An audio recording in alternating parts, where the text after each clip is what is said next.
Nada, hemos venido aquí a hacer una rutita por la montaña, con el mar cerquita, rutita del litoral y a disfrutar un poco del día.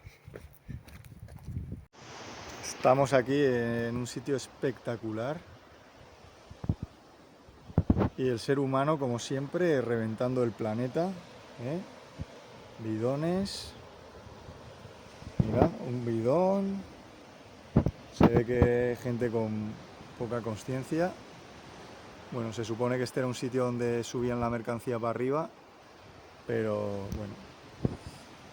Luego me voy a llevar alguno de estos. Pues veis cómo está hecho una pocilga esto, ese bidón de ahí detrás mío. Por aquí hay más bidones. Voy a intentar llevarme algunos y si por favor estáis en un sitio natural y veis estas mierdas de tanto plástico, gente que no es consciente de esto, da igual recogerlo y limpiar el planeta, porque es que no se merece esta porquería. ¿Os acordáis del desastre que hubo en el Prestige? Pues vais a ver ahora. Después estamos, eso no sé ni en qué año fue, pero ya ha pasado bastantes años.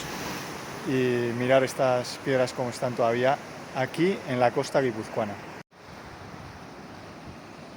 Mira qué piedrita, no sé si podéis apreciar aquí el rico petróleo. Mira, compara esa piedra con esta. Y ya esta ni te cuento. Os voy a hacer una confesión.